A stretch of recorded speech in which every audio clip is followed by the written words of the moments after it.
All right, ladies and gentlemen, automotive enthusiasts from all around the planet Earth. Doesn't matter what continent you are on, people like cool cars there. You've done it once again. That's right. You pushed the play button on yet another... Kevin, another affable episode of V8 Radio. Laughable? Affable. Affable. Yeah, it means friendly or good-natured or easy to talk to. See? Just like that. Boom, bam, pow. This is the V8 Radio Podcast. I'm your host, Kevin Oeste, joined as always by our esteemed co-host, Mr. Mike Q-Ball Clarke. I'm here in live and in living color. Doing great, man. Doing great. Happy to get back on board here. Live and in living color. Love to see it and hear it. Right on. How are you doing? I'm alive and living in color. All right. We are simpatico. Yeah, we're affable. Yeah, we are that. I'm good. This has been a very busy time, as always, which is great. I'm very fortunate. I'm here in the garage, and the summer is just hanging on, which is a good thing for me. Right on. And it's hot. It's still hot. It's unseasonably hot. Yeah, you guys have had some weather. We had a little it was warm up in the north office yesterday, but not like what you guys were getting. Yeah, so we're recording this in mid-September, and it was 101 yesterday. Woof. Yikes. And I loved every minute of it. You're right. I do like the heat. I'll tell you what. I do like it. Yeah. Well, speaking of bringing the heat, for those who listen to this podcast with routine frequency, which is, everybody, you know that we start off each episode with an automotive trivia question in which we ask the question in the beginning and reveal the riveting answer at the end of the show. Have you prepared a trivia question? I have prepared a trivia question. So here we go. So, Kevin, our good friends at Dodge at one point produced a car that was designed specifically for women buyers and was marketed as, quote, a distinctive car for the discriminating modern woman, unquote. My question is, what was the model name of this car? And for the bonus, what model years was it produced? That is a tremendous question. And myself not being a discriminating woman buyer, I have to think about that one. So I do know that Chrysler, I don't know that GM and Ford did it, but I remember seeing like some really cool 50s concept car stuff that Chrysler did. Maybe like in the Dodge line, like a Dodge 59 Dodge, whatever it would have been. This is before the Cornet, so I think that it was a special show car, but it was like dainty pink, and they literally said that. And it also reminds me of that, what was it, a Tex Avery cartoon that we all grew up with, where it was the cars of tomorrow. Oh, right. And it had a woman-designed car that was done in pink with lace around it and everything.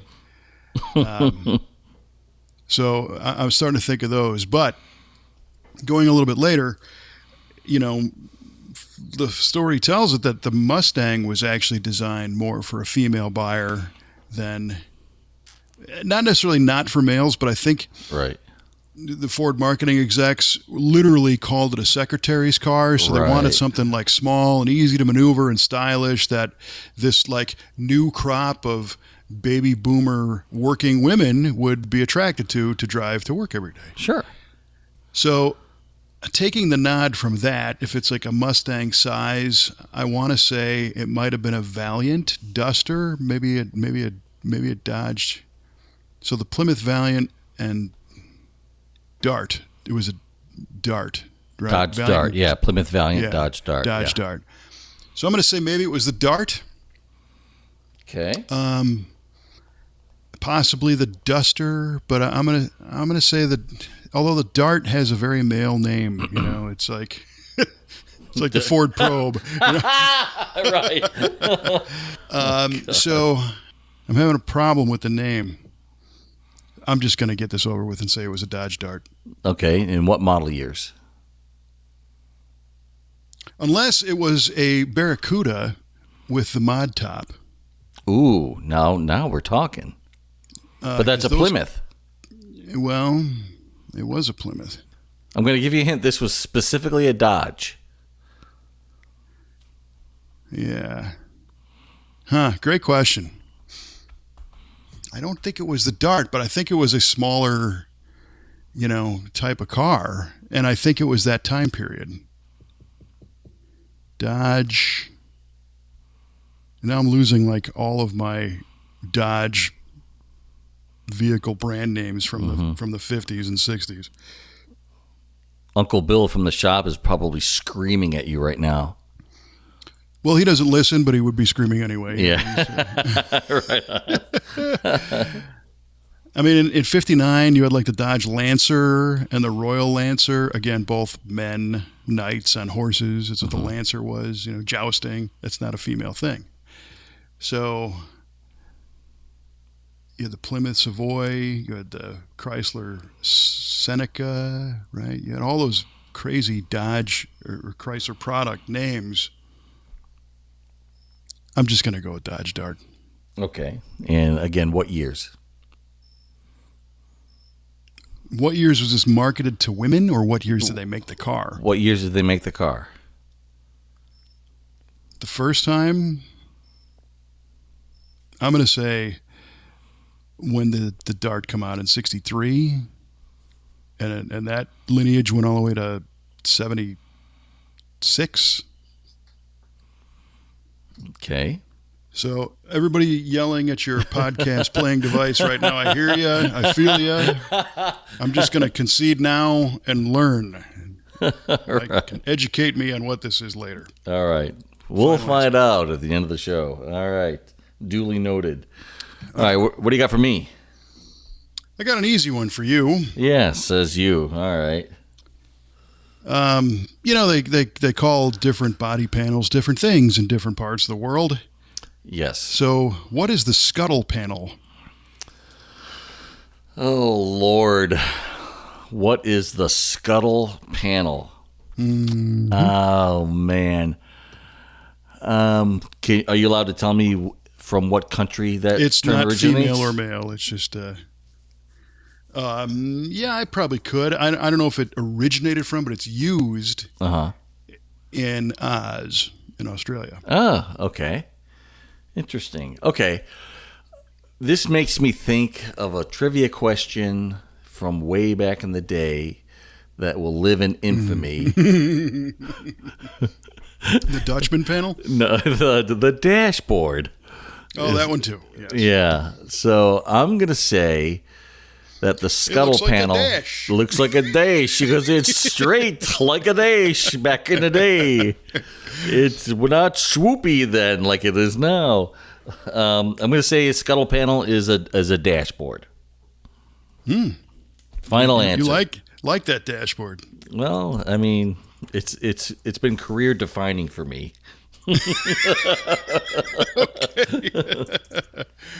All right. Well, then you are duly noted. All right. And we'll find out later on in the show. Right on, man. So much going on. We just got back from a tremendous event, the Triple Crown of Rotting. We certainly did. What an event this is. This is my second year going to the Triple Crown of Rotting. It was the third annual event, and it just gets better and better with each iteration of it. They learn, even though it rained. Even though it rained, it was still pretty cool. Yeah. Even though our pop-up, our little easy up, was destroyed. Easy down. Easy, yeah. Well, not too easy. It went down swinging. That poor thing. It's amazing how heavy water really is. Yeah.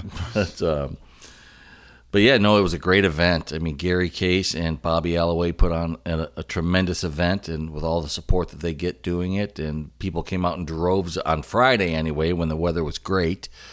Saturday was a little more sparse, but the diehards were there, and the people who knew that they won something certainly stayed around and kept their cars displayed throughout the rain. But my goodness, it was tremendous. And we had Ben with us, which Ben and I kind of switched off running the video boards, which allowed us to kind of walk around the show a little bit. I got to see a lot more of it than I did last year, which was great. But yeah, man, just an unbelievable event. I loved it. What was your take? Well, we were busy. I mean, we Yeah. had a lot going on. As per last year, we were hired to do all the stage video for the big screens that flanked the main stage. I was tasked with emceeing along with our friend Tim Strange, doing interviews and announcements and all that kind of fun stuff. Did the music playlist for it again this year. And that's where you and I and of course Ben Koopman, who has rejoined the V8 team after a four-year hiatus on V8 TV production side. So that's really fun. It is Happy really to have fun. Ben back. Yeah. Me too, man. And out in the actual show as an exhibitor, we had a lot of our other teammates. Kelly was there, and Yep. and Jeff, our painter, and his daughter Meg, and his wife Christy, and Joe, our sales guy, and Ziggy was there. Yep. Isaac and his girlfriend, Isaac, our interior guy, because we had a booth space with the COMP Cams Camaro on display. Yeah, man. That was pretty killer. I'm glad we were able to bring something out. Yeah, me too. And you know, in this world, as soon as a car is finished, we generally don't have the luxury of touring it around or futzing with it because the owner wants it back. You know, Sure. they've waited. Some cases they waited a long time to get this car built, and it's like, hey, send it home. And we were on track to bring something else that wasn't quite finished yet. So by sheer happenstance, the COMP Cams Camaro was back in our possession, having to chase down a power draw that was killing the battery when it was parked.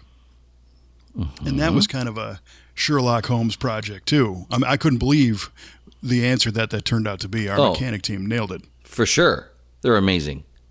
Yeah. So, you know, the caretaker of the COMP Cams Camaro is deep in automotive and is not, you know, unfamiliar with any of this stuff. And the car kept going dead. So he's checking all the usual suspects. Is it a light? Is it the glove box light? You know, is it some kind of, you know, ECM is still running, or, you know, there's something strange on the battery draw. And he couldn't get it. You know, he just kept putting batteries in this thing and putting on a charger and taking off the charger and it'd be dead in a few days. And I think at the end of the day, what we learned is that there was a relay in the starter circuit off the column that was stuck. Right. It had, over time, stuck in the closed position and allowed for a current draw. Ain't that something, man? It's like, how do they find stuff like that? It's flipping crazy. That would make me just lose my mind looking for something like that. Well, it is a challenge, and you really start at the end and you just narrow circuit by circuit by circuit by circuit. And then, you know, to me, I would end up looking at the steering column like it's a steering columm. Right? Right. If the horn's not blowing and the turn signal's not stuck on, really, what could it be? But they dug a little deeper and Trevor remembered when we put that car together, which was like almost like 10 years ago now. Yeah. That the column that was in it had a relay system. So he called the manufacturer to find out that they don't do that anymore because apparently it might have been problematic. So tell. Yeah, we got to update it with the current system, and that took care of the good leak, deal. you know, so that was good. Yeah. Right on, man. That car looked good out there too. That's why the car was in our possession, and the Triple Crown of Rotting is in Nashville, Tennessee, and the car lives in Tennessee also. Right. Near Memphis. That's where COMP Cams, you know, used to be. So we talked to the caretaker of the car and said, hey, rather than coming all the way up to our shop and picking it up and dragging it home, I said, why don't you just pick it up from the event? And he's like, sure, great, take it. And it was really, really cool because that was unusual for us to have a finished car in our possession for a little bit of time. Right. And during that time, we had a potential customer who came to us with that really cool 69 Dodge Charger, and she wants us to build this car, but she's not super familiar with muscle cars or these type of projects. So by the grace of the owner, a couple of our guys were able to give this potential customer an experience of some ride-alongs using the COMP Cams Camaro as an example of like what these things can be like. And I know that, and she knows that a 69 Camaro with a 450 plus cubic inch LS motor making 690 horsepower on a custom subframe and 4-link suspension and all that is not a 69 Charger. No, sir. But she was hooked. She had so much fun cruising around in that car, and how could you not? Right. So as soon as it was Trevor and Ziggy and Joe gave her the ride-alongs, it did a bunch of things. It got her excited about the concept of having a special car like this, and then it was like, well, what can we do, to make it? I don't want it to be as loud as this one, but I want it to be loud, and right. This kind of seat and whatever. So she was really able to try something on, and now we can tailor her project to what she wants. Yeah, she's got some benchmarks, and now she can work from that. Yeah, so that was really cool. And, Joe, our sales guy, and I, we're kind of joking. It's like, it's almost the equivalent of me saying, hey, I want to sail around the world, and I'm going to spend a whole bunch of money to have you guys build me a boat, but I've never been in a boat before. Right. That just is a recipe for disaster. So, for sure. Again, by getting her this ride-along, especially in such a cool car, it was great. And it allowed us to connect with her and, get to know her and her husband a little bit more and find out, kind of really what she digs. Because, it's not always easy to tell somebody what you like. But if you're going around turns and giggling and screaming and having a fun time, it's more obvious. Right. Okay, right. We got to make this one handle well. Check. Note to self. Right on, man. Yeah, that was really a happy accident that we happened to have the car there, and we were able to do what we did for her. So I think that really helped us out quite a bit on that job. Well, and we were discussing, we didn't know we were going to have that car there when this idea came up, right? Because it was supposed to go home, and we were talking like, what can we give her a ride in that we had, and we did have a 66 Charger on hand at the time, but we all kind of agreed that this bone stock 383 66 Charger, it's a great car, but it's not a modified performance, It's not going to blow your hair back. Yeah. Right.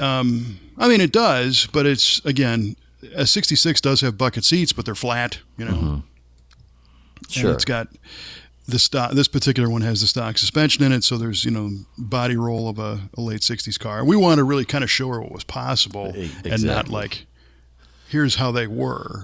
Yeah. Isn't this great? Yeah. As you pick her up off the street from sliding out the door. Right. As you lumber down the road, going around corners. Yeah. So, but then when we learned that the comp car was going to be there, it was like, oh yeah, let's do that. So that worked out well. Yeah, man. Yeah, that car's been really, really good to us. It has, and that was kind of a long way of saying that it was on display at the Triple Crown, so that was cool, and that kept our team jumping, answering questions about that, and then one thing that I really like about the Triple Crown is, they've got, I don't remember what the final number was, close to 170 vendors, I think. Wow. Oh, it's a load of vendors. And that includes builders and it includes manufacturers. But there's no flea market tool guy. Right. There's nobody with like a face painting booth. It's all legit car and hot rod and muscle car builders and performance stuff. So this to me is really turning into a great B2B event. For sure. Definitely. So many industry professionals are at that show. Yet not just builders, but suppliers. And I've heard you say it and a few other people say it, that it's turning into like a mini SEMA show. And I think that's a great thing. It is. Yeah, especially for the builder and the business owner, it's phenomenal. Well, it's kind of it's a niche event. Exactly. Yes. You don't have the the SEMA show represents the entirety of the aftermarket, right? Yeah. And this is hot rod stuff. So if you're in the hot rod world, that's where you want to be. Sure. And it's also very cool because the SEMA HRIA, the Hot Rod Industry Alliance, does a happy hour there at the Triple Crown. They're like, oh yeah, this is where our people are. So they want to be part of it. So our friend Mark Buller Performance Transmissions hosts that, where you can hang out for a while and have a drink and learn, connect with other HRIA people or learn about what the HRA does if you want to join and get involved. So yeah, there is that professional. It's a professional grade hot rod show for sure. Sure. But then it's also an awesome consumer level event because all these companies are selling stuff and you got the car show, you can bring whatever you got. And, Brian Wibbenmeyer, our esteemed parts guy, and his brother Kyle and his parents came and, they were participants this year in the show. Participants, yeah. They're certainly part of our crew, but they brought their own stuff, their own cars and everything and really had a good time. And so it was, it's a special event. It really is. Yeah. Brian, he's awesome. He says, I don't care how it happens, but I'm going to be at the Triple Crown. Either I'm going with the shop or I'm taking vacation and I'm going on my own. But that's where I'm going to be on these dates. So plan for that. That's it. Yep. I'm like, okie dokie. Well, and through him, his dad loaned us his aluminum trailer that we used to haul the Camaro with because our box trailer is indisposed. So that was very cool of him to do that. And then it was fun. We all got to go out to eat a few nights, and you picked up a new nickname. Yes, that I did. Let's see if we can set the stage here for this. So we're in Nashville. End of the day, Friday. The show's only 2 days, Friday, Saturday. Brian has this ace in the hole barbecue joint that he likes to go to. We've been there before. It's really good. What's it called? Nick and Jack's or something? Something like that. I can't remember the exact name. So it's good. Nick and Bob's or something like that. I don't know. Yeah. 2 guys barbecue. Right. And we first make a reservation. And they don't really take reservations, so we kind of gave them a warning. And we're like, yeah, we're bringing 14 people. And Brian's text response was, the hostess accepted that, but there was no smiling in her voice. There was no smile in her voice. Yeah. Oh, that's amazing. So we halfway take this place over, and we're all going around the table ordering whatever we're going to order, and it comes to Mr. Cueball, who throws the gauntlet down and orders the 2 pounds of ribs. Yeah, I mean, why not? Yeah. And Ben was right there with you, right? So he got the same thing. Well, that's funny because Ben didn't really hear the quantity I ordered. He just heard ribs, and so I said, "I'll take the 2 pounds of ribs with a side of fries." And Ben's like, "Oh yeah, all the same thing." I'm like, "Ben, my man." So yeah, but Ben he also metered it across several days. He did. Hey, I ain't no quitter, man. I'm the part of the Clean Plate Club. And that was impressive. You did clean the plate, at which point Kelly nicknamed you Meat Pie. That woman looked me dead in the eye. She's like, "How's it going there, Meat Pie?"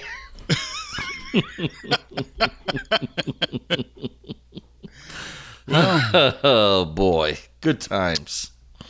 That was pretty hilarious. It was, and it was good. Oh, and yeah. Like a trooper, you held it together all day Saturday the next day after. Oh, for sure. For sure. It's what I do, man. I'm a big truck. I need lots of gas. Yeah.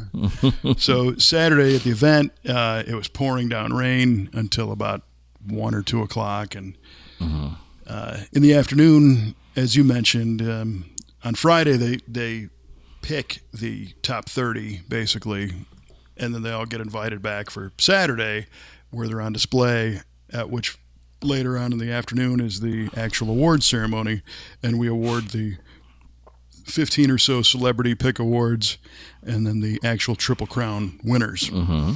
So, Street Truck and Street Machine and Street Cruiser of the Year, basically, get awarded. And this event was cool too because once again there was a charity benefactor who was the Gary Sinise Foundation. Mm-hmm. Gary Sinise was even there. The Lieutenant Dan Band played a concert. The whole thing. Yeah, man. I wish I'd have got to see it, but we were busy. We were busy. Mm-hmm. Gary Case told me that with the auctions, the 50-50, and all the nonsense, he said they raised about $77,000. All right. Yeah, huge. Bigger than last year. Yeah, not too shabby. Right on. Yeah, that's a lot of money for a 2-day thing. That is a lot of money. So credit. It rained. And it rained, exactly. So I know they were trying to capture that lightning in a bottle like they did last year for the auction. It didn't quite ignite, but I think the rain kept a lot of people away, so that was going to be tough to repeat that. But we had a good showing, and I know Chip Foose was auctioning renderings off, and I know Dave Kindig wasn't there. He was in England, but he recorded a video message encouraging people to give from the heart and take care of this foundation. So that was nice. Blueprint Engines again gave away an LS3. Yeah, they sure did, and they gave away the truck that was customized at Bobby Alloway's shop. Yeah, the Triple Crown itself gave away the truck. Yeah, right. Brand new Chevy, very cool pickup truck. Yeah. So, yeah, lots of chances to win. Of course, there was the Pinstriper auction. The Crazy Paint guys were there. Mm-hmm. And that's really, it's something else, man. I mean, all these pinstripers come from all over the country, and they prepare these works on their own time, their own dime. They don't get paid to be there. They donate their pinstriping artwork, or you can hand them something and they'll stripe it right there for you, right, and then auction that for the Speedway Children's Charities. So it's a super generous group, and it's good to see how much they raise, because the Sinise Foundation is a great one, and the Speedway Children's Charities is also a really, really great cause. So, it's kind of a feel-good event for the whole family. It really is. It really is. Yeah. So it's like watching a Full House marathon. Way to go, Uncle Jesse. Yeah. But a lot cooler. Right. So yeah, that was one heck of a weekend. So yeah, and our team that went, everybody was very inspired by the awesome cars and by talking to different manufacturers, like you're saying, and connecting with people in the industry. I know Isaac in the interior shop was jazzed up about seeing a lot of stuff, and right. It's fun because he's got a lot of great ideas, and his time is being filled, but it's great. People call up, or they go on our website at v8speedshop.com, and you can just fill out the form, and it's like, I want custom interior by Isaac, and we'll make it happen. You got it. Simple. Right. Now's a good time because he's super jazzed up with all these great ideas that he saw of, these, really top level high end show cars. So right. Yeah. Who did Isaac got to speak with somebody there that he really? Isaac got to spend time with Adam Banks of Rad That's Rides. right. Adam Banks from Rad Rides. And Adam is like from Planet Car. Yeah. Just from a different universe, because he's the fabricator, he's the upholstery guy, he does the electrical wiring, he does a lot of the design, and they had their 36 Ford quote unquote Roadster, which won the Triple Crown. It sure did.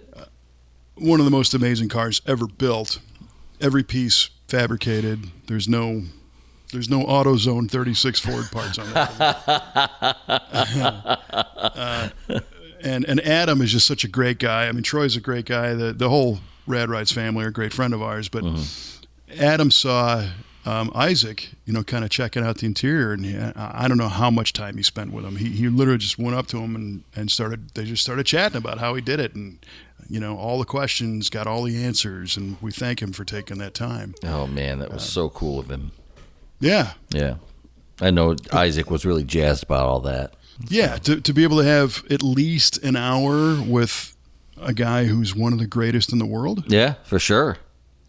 Right? Yeah, just to hang out with and look at things, and the great thing was Isaac was like, zoned in on this car. He was honed in on it.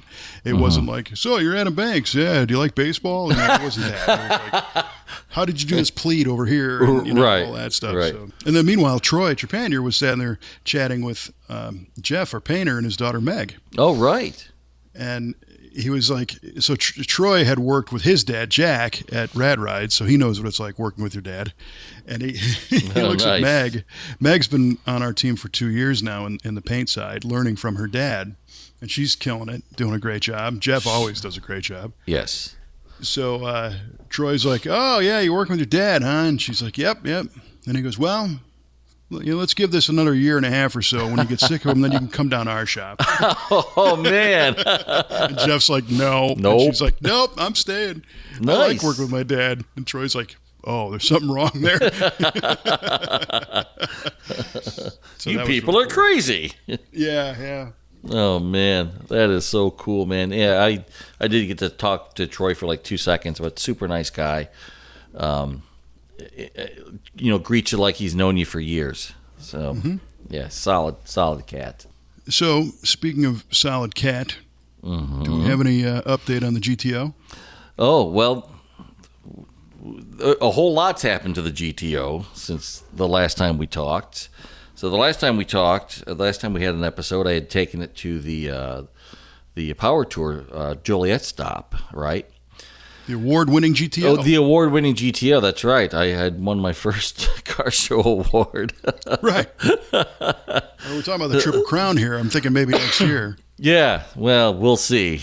So anyway, we've had an incident with the old GTO. So last month or so. An incident. Yeah. It's not pretty. So my wife texted me one day during the workday, and she's like, "Can you stop at the store and pick up, XYZ for dinner?" And I'm like, "Sure." So lunchtime rolls around. 2 pounds of ribs for you. Yeah, a couple of pounds of ribs, please. Yeah, some applesauce, and I'll have a salad. Yeah. So lunchtime rolls around, and at the time, my kids were home from college. Grace was gone doing something, and Abby was borrowing my Suburban, and she was out with her friends. So I'm like, "Hey, I'll hop in the GTO, fire it up, go to the store," which is just a mile away, not a far distance. So I fire it up, and I think I detect. I think I hear a miss. I think I hear it missing, but I'm not quite sure. And so I give it a little gas to see if it'll. I don't know if it's a fouled plug or something, to see if it'll smooth out. Maybe 1,500 RPM. I run it up to nothing crazy, because I just turned it on, and I don't want to go to $6,000 right away. Yeah. And as I'm at that RPM, I just hear this loud bang, and just bam, bam, bam, bam, bam inside that engine, and I shut it down immediately, and I'm just motionless. I'm like, what the heck just happened? So I get out, I open the hood, I look underneath the car. I don't see any fluids draining. I don't see any new ventilation in the block or any other sheet metal or anything. So I'm like, this, and it sounded really, really bad. So I'm like, let me just see if I can turn the engine over. I turn the key, and the engine's locked up. It's not even turning. I'm like, well, this is not great. So I go back in. I'm like, I just forget about it for a little bit. I think I told you about it. And the next couple of days I went out and just trying to figure out what may have went wrong. I started pulling the spark plugs out on the driver's side because those are the easiest to get to. Pulled out number 1, looked really good. Pulled out number 3, and it's obliterated. I mean, it's just crushed. I'm like, well, I think I found my hole here. I think I found what was going on. So I removed the valve cover, and I took the intake rocker arm off, and the exhaust rocker arm was cocked over a little bit further than normal. It was hard to get the socket on the adjuster nut to back it off. But I was able to do it, and as I did it, I was greeted with an area where there used to be an exhaust valve, which there was no longer. So I dropped a valve right into the cylinder at like 1,500 RPM, and kablooey. It just went like a game of pachinko. It was just ricocheting around in there. So then I did a little more checking, and I pulled the oil dipstick out, and my oil level was extremely high on the dipstick tube. So that was a bad sign. I opened the radiator, not a drop of coolant to be found. So I'm like, So something broke something. Either I cracked the cylinder or punched a hole in the head or something. So I don't quite know yet. I started the process of starting to take things apart. I drained the fluids. I have one of those big 5-gallon drain pan, and I pulled the lower radiator hose off, and maybe a quarter gallon of fluid of coolant came out. Just what was left in the level of the block in the radiator. And I pulled my oil pan plug out into my oil pan receptacle, and I had about a good 30 seconds of really pretty laminar flow coolant coming out of the oil pan. Just draining away, man, until I honest to God, 30 seconds till the oil started coming up behind it. I'm like, this is bad news. Yeah, that blows. Yeah. Oh, man, that sucks. It does suck, man. So a valve keeper. Yeah, so I took a bunch of pictures, and the valve keeper itself, it looked like it just gave up. You can see it's kind of sheared down where the ridges would be that are supposed to hold the valve stem in place, and they're gone.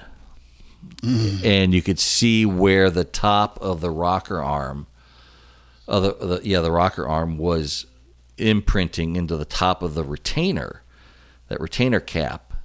So that valve had been slipping down and allowing that rocker arm to make contact with it, with the top of the retainer. And it's once you line everything up, it's a perfect puzzle. It's the forensics are unmistakable as to what was happening. So it's just a part failure. I mean, it wasn't a workmanship failure or anything like that. It was just bad luck. Certainly weren't over revving it at 1,500. No, not at all. And that had I never over revved it anyway, because I had like a 4,500 RPM redline set on the MSD distributor, so I never went crazy with that engine. So, well, that's a bummer. Yeah, it's not the greatest thing to have happen, but we're building you an LS. Gee, look at the time. I gotta go. No, but however, if I am thinking of opportunities to upgrade a few things, so if it is the head, well, even if it's not, I want to get a set of aluminum heads for this thing. I'll probably have to get a new set of pistons, which is going to mean I'll probably have to bore the cylinders out a little bit more. Right now, it's currently at 35 over, and 35 over pistons really aren't readily available. These were special order, and it took forever to get here. So if I have to board over 40 over, which I know a competent machine shop that can get the work done for me. That's right, man. Yeah. You can do that. How about that? So if I bring it down there, I was never really happy of the quench height or the compression height of the pistons in this engine. They were, I think, like 24 thou in the hole. And it's just way too much. I wanted it to be down there. Yeah, at most 5 thou in the hole is what I wanted. Just to give a good quench and get a good efficient burn.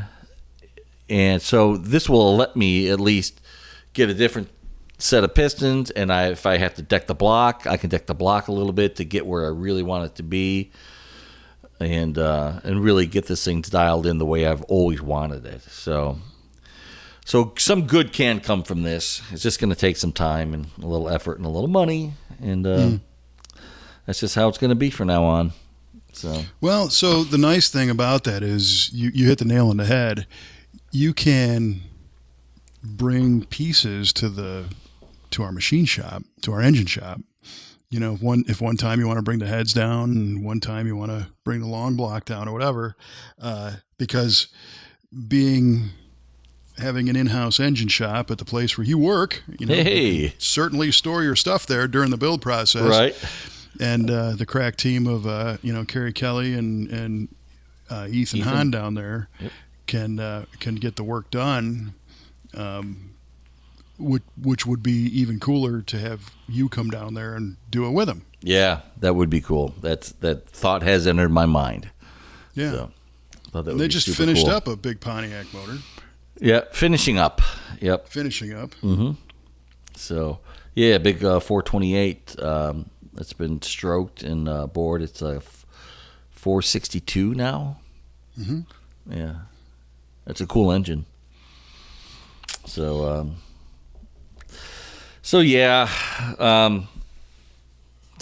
have to, take it all apart and figure out what's what. I wanted just to pull the engine out, but I can't rotate it because it's locked, so I got to pull the intake and at least the driver's side head off and remove the valve so I can at least rotate the engine to get the torque converter unbolted and all that good stuff. Mm-hmm. Mm-hmm. So, yeah.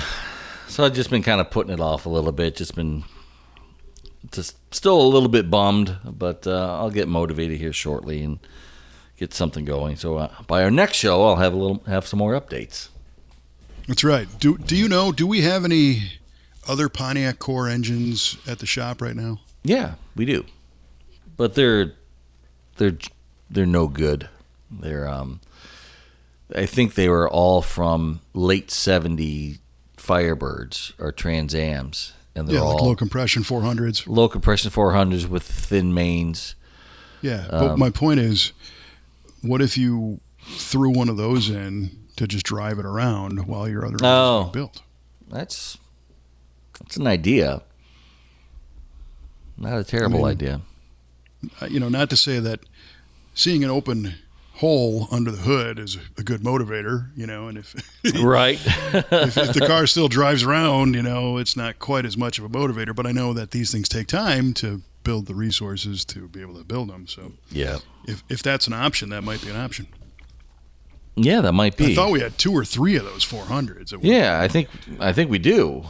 And they were complete. They were just carb to pan takeouts. Right. And I think we're going to have another one pretty soon, too, because we're going to tear down another Trans Am pretty soon, doing an anniversary car with one of those engines we won't mention is going. Yeah, the engine that shall not be mentioned.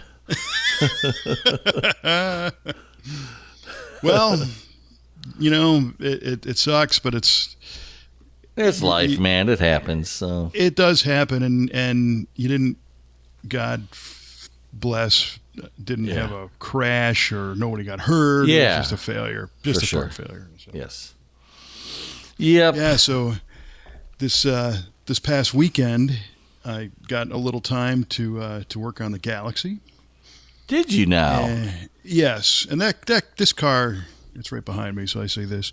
It's getting better and better. It's just I'm in that refining process, of like little annoyances, just kind of knocking them out one by one. And I think since we last talked about this car, one of our previous conversations was that I was very happy with the tilt column and the Borgeson steering box. Yeah. And how it drove and steered, and which I still am. But I did notice that it required a little bit more assist than I wanted.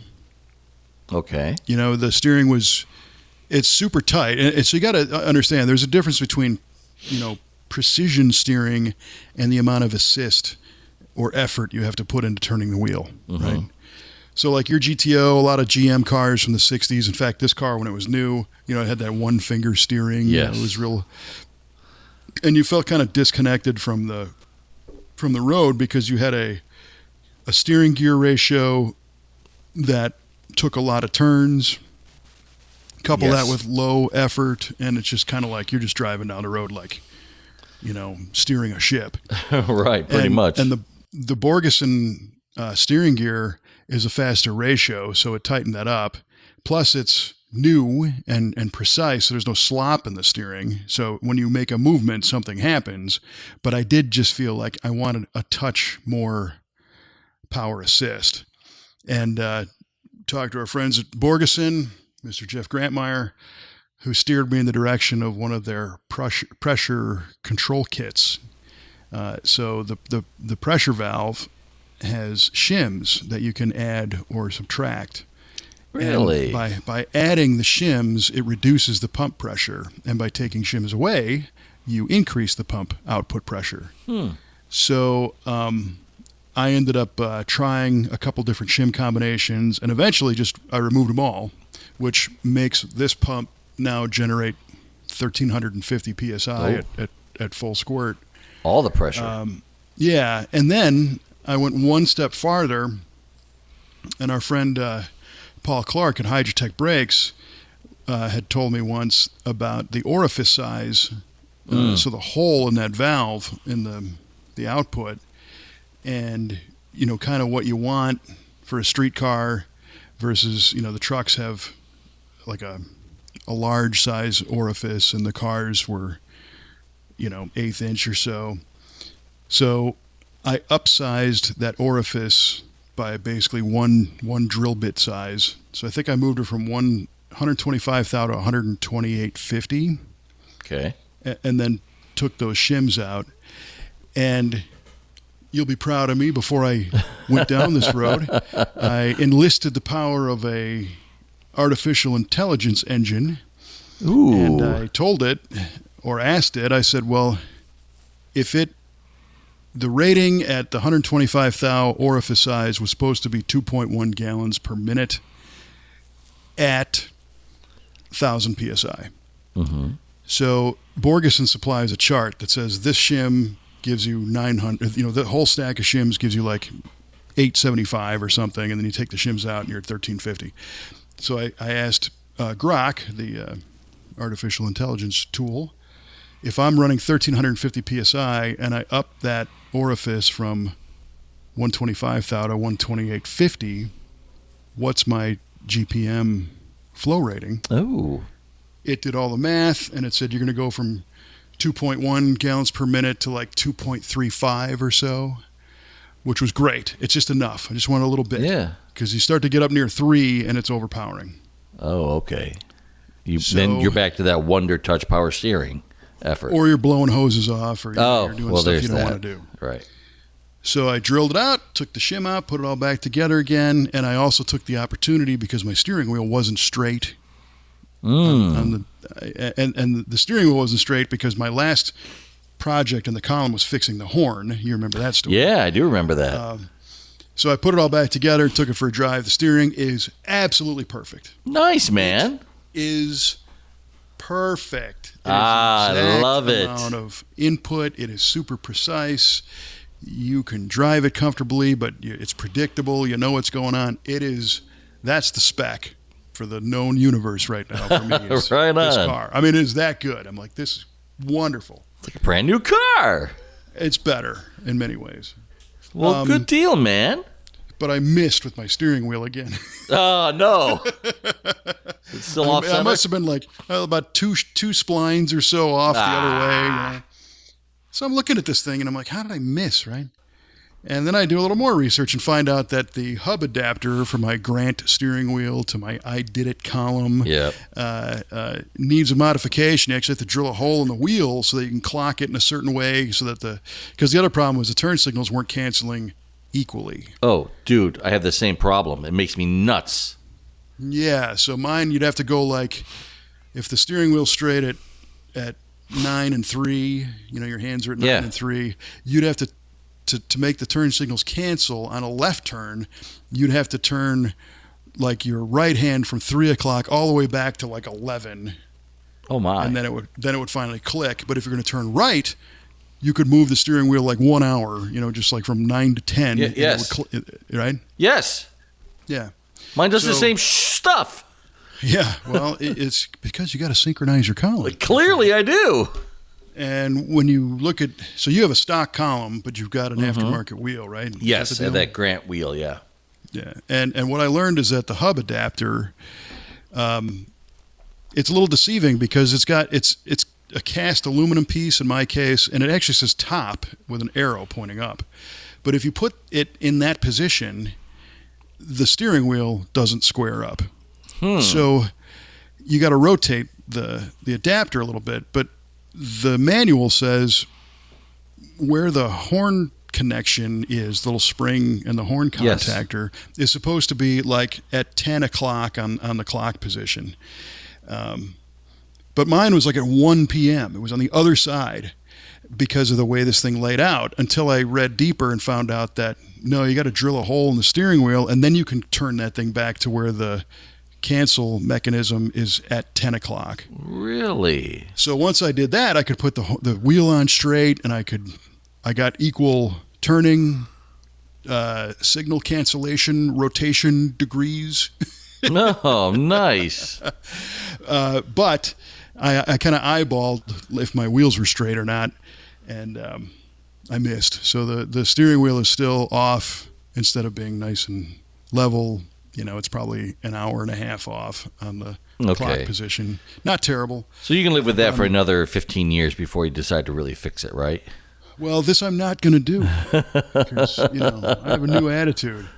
I'm going to take it to the shop and put it on the alignment rack and have Danny, our alignment guru, square the whole car up and check the alignment and make sure tire pressure is all correct.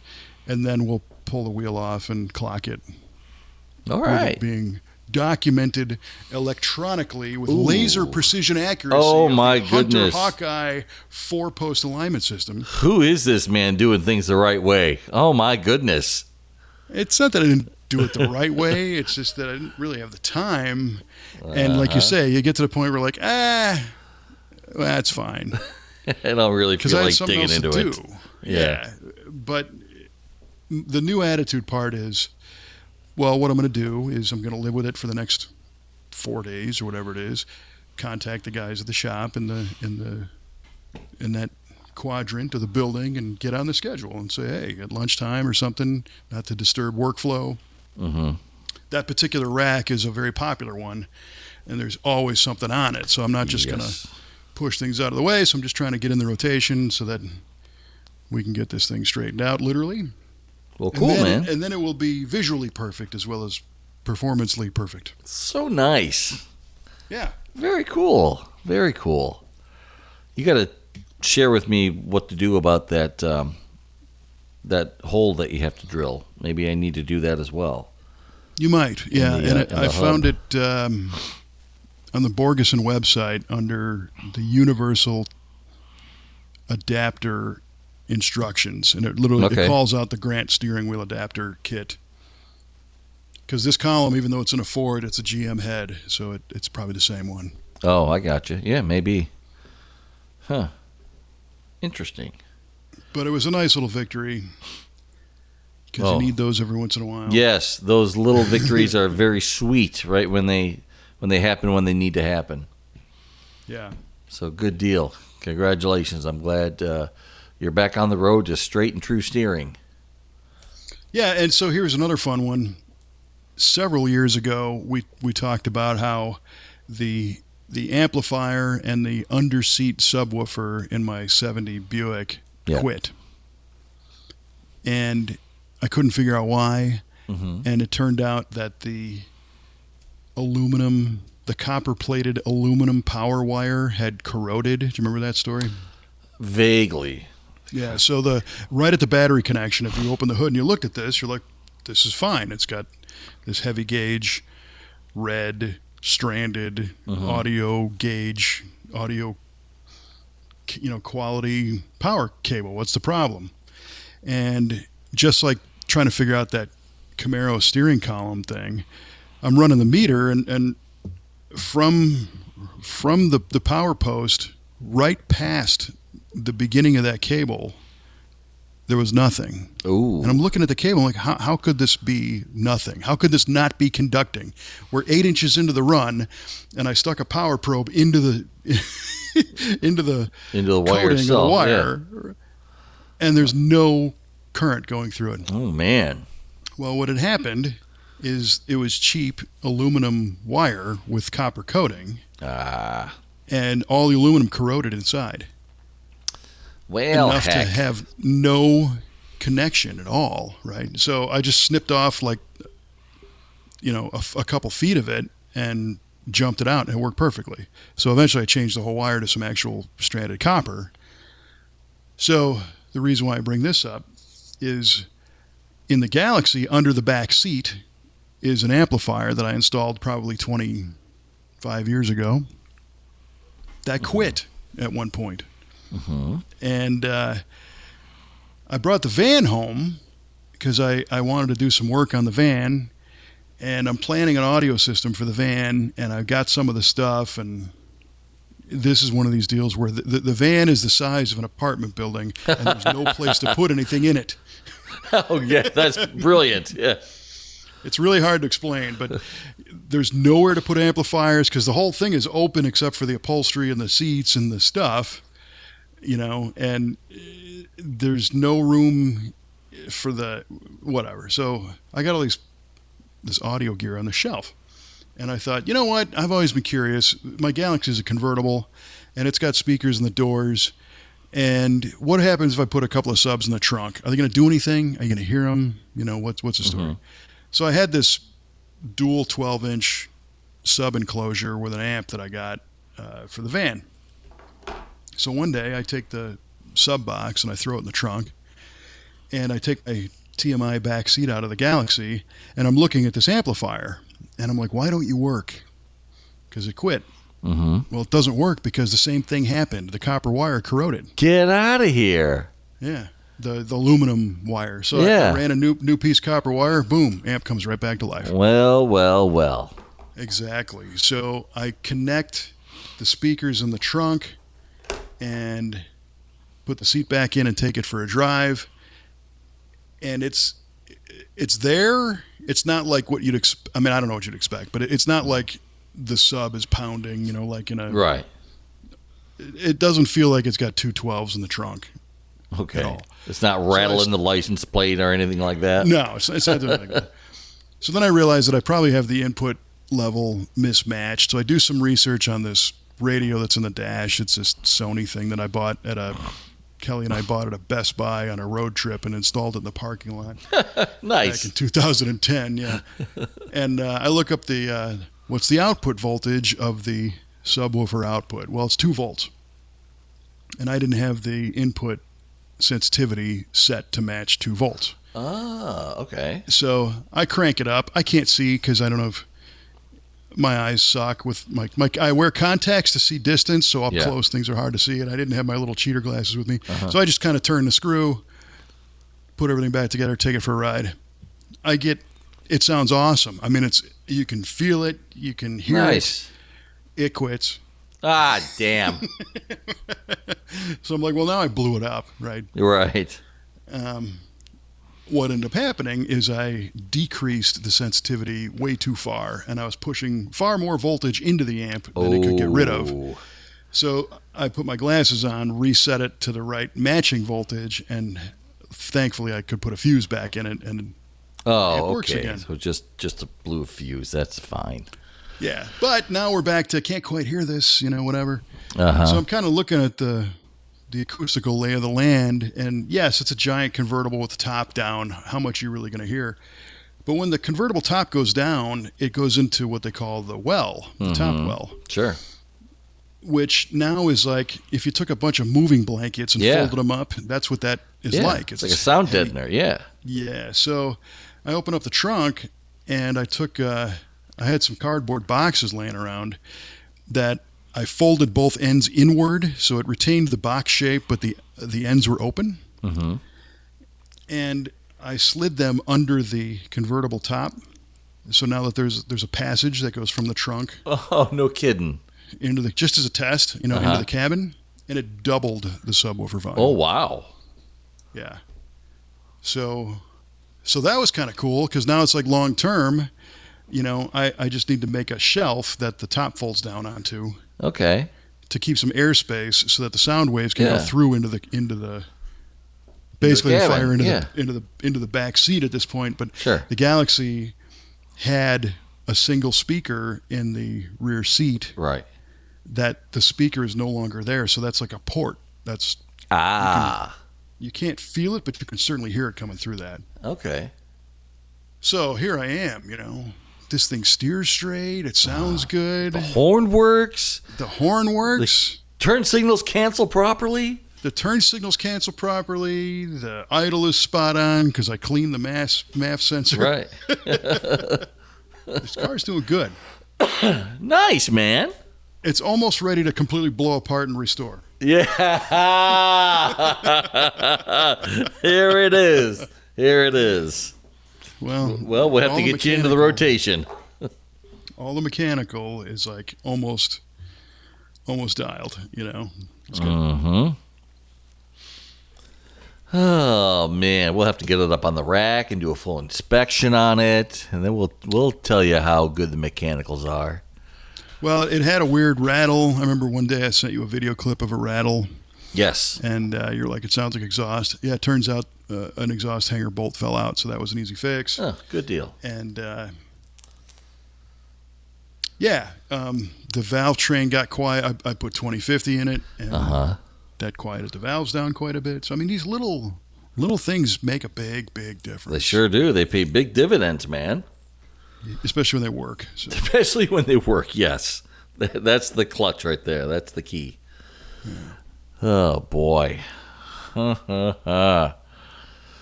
that is good. The stupid two-barrel on the van is trying to just drive me completely out of my mind. Oh, that's still giving you troubles? It's the second one. It's been rebuilt. They've all been rebuilt too many times. Mm-hmm. And I had it perfect. Choke was perfect. Started. You could let the thing sit for a month.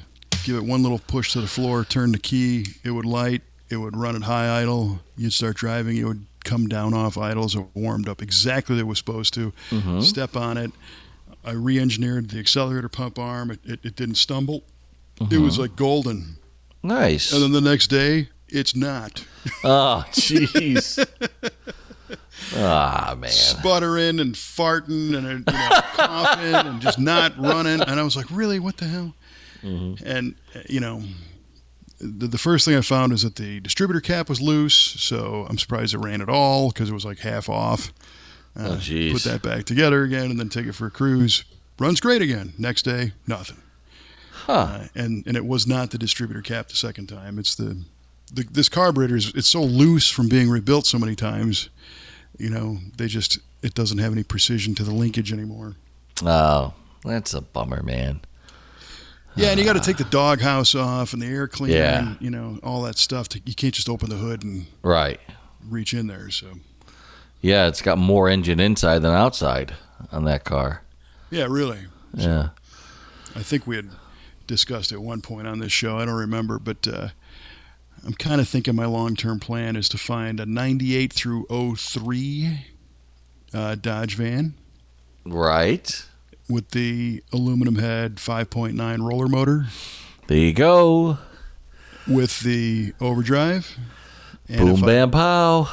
If If I buy a used van, I get the mounts, I get the tranny mount, I get the drive shaft, Yeah. I get all the stuff, and then resist the urge. I'll probably take it apart and, depending on what I find, if I find something with 50,000 miles on it, I probably won't touch it. But if it's got more, we'll run it through the shop, ring it, seal it, whatever. So we'll see. That sounds like a nice plan. Me likey. We'll find out. Yeah. We'll find out at the end of the show. Oh, Lord. Yeah, for sure. Yeah. Well, I will kind of leave you with one more quick thought, and that is we've made some improvements to the website at v8speedshop.com.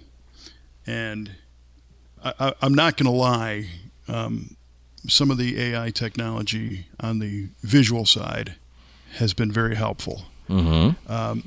To me, you see people that like create these images of cars that it's like, what the heck is that? Right. It's like a GTO with 2 headlights on one side and one on the other. And right. words, the badges are all in some language that doesn't exist, and the profile just doesn't look right. But I found a utility where if you give it an image of a car, an actual car, it will create that car accurately. Yes. And the creative side is now knowing what to do with that. So there's a few cars that we've built over the years that I was never happy with some of the imagery. We got great pictures, but I didn't get like an oh wow kind of picture. Right. I got like, hey, that's cool, but what I want is like a setting that you just want to be in. Like, I love that car, I love where it is, I want to be there. Right. I want that life. Yeah, exactly. Right. Yeah. That's what we all want. We got this fantasy of like, I'm going to be cool in this car, and here's where I'm going. So we've created a few of those type of images on the website, and I'm not going to say where they are. You have to find them. But some of the landing pages of a few of the cars that we built, and I'm happy to report that the car is dead nuts to the real car. For sure. It's just in this environment that we had never put it in. So, and this is the way the automakers do it. If you're going to go buy a new, you see a car in a commercial, that's not a car. That's all digital. So it's not misrepresenting anything. It's taking this actual thing and just putting it somewhere where we haven't had it yet. Yeah. The car does exist. This is just a representation of it. Right. And then right after that is the video of us building it, and then the 5,000 pictures of it. Right. So yes, exactly. It's legit. It's just yet another lens that we can portray it in. And that's been a fun project because it's been fun to kind of create some of these scenarios and park these cars in fun places. Yeah, it is kind of cool. Yeah, you turned me on to that. I've been messing around with it a little bit too. It's been really fun. So yeah. So go to v8speedshop.com and click the Photos tab and have a look around and see if you can spot them. And report back. Yeah. Well, I mean, some of these things are like, you can't tell. If you didn't know. Right. You wouldn't know. And again, not trying to deceive anybody, but just trying to enhance what that experience would be, Yeah, definitely. The ultimate goal would be to take those cars and put them in those actual fantasy experiences that I've been coming up with. And you saw on my Facebook page, I took the Galaxie and I parked it at this mid-century modern, roadside motel that's got a pool and the doors are different colors and there's a tiki bar and there's a Saturn V rocket going off in the background. Yes. I mean, that's your dream scenario, man. It's pretty close. Yeah. A couple of vintage surfboards. Yes. Oh, it's amazing. Yeah.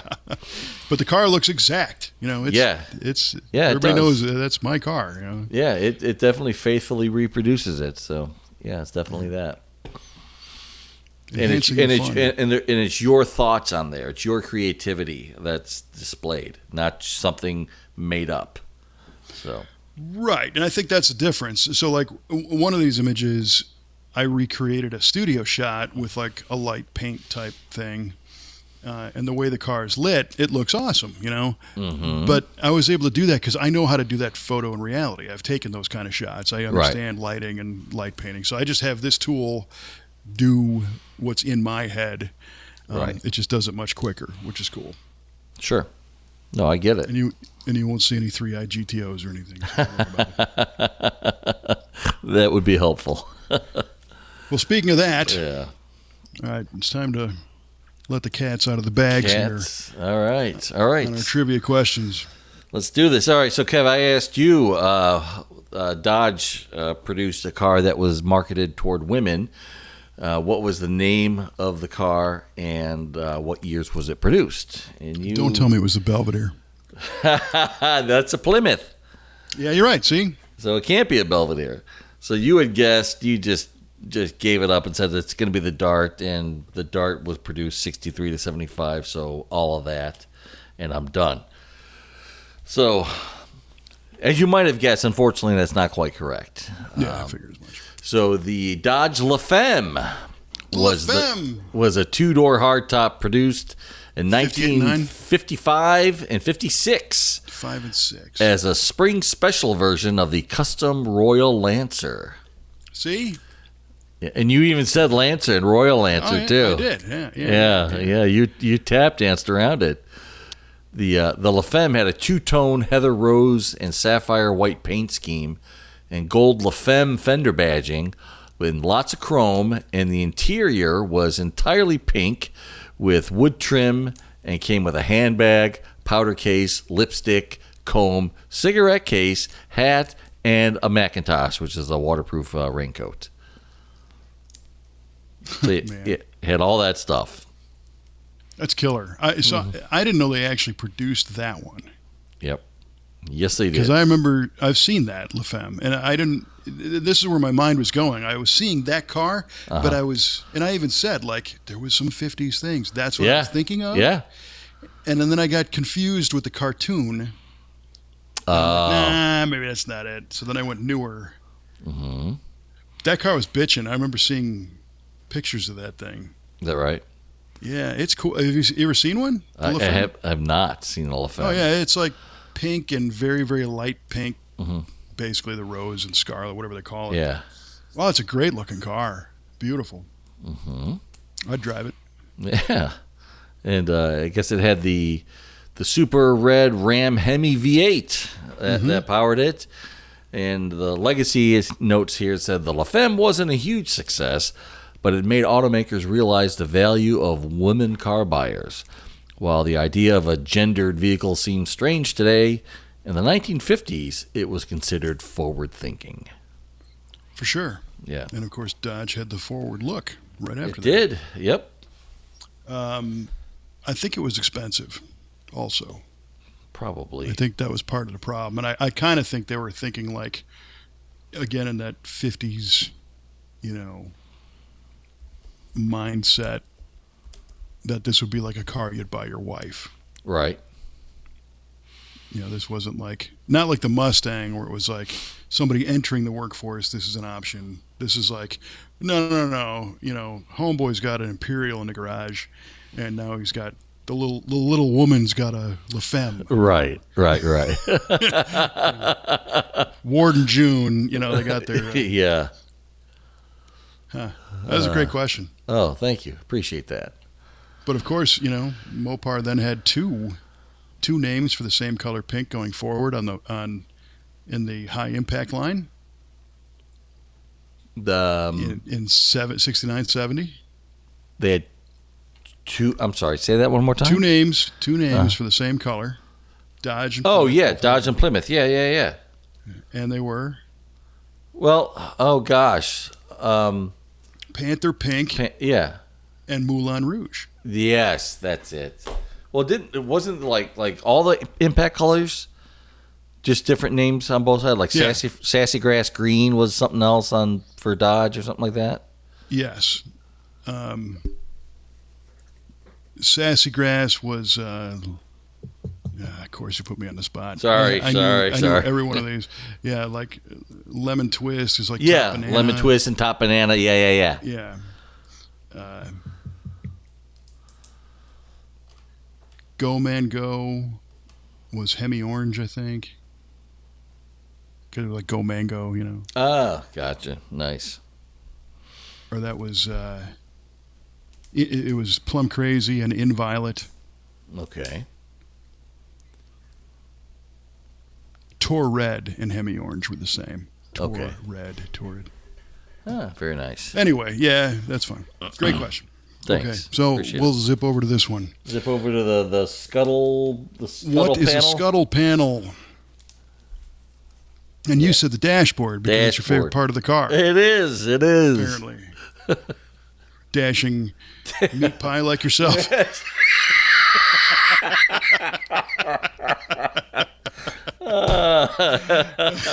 God bless America. Dashing meat pie. The scuttle panel is unfortunately not a dash, but it's close.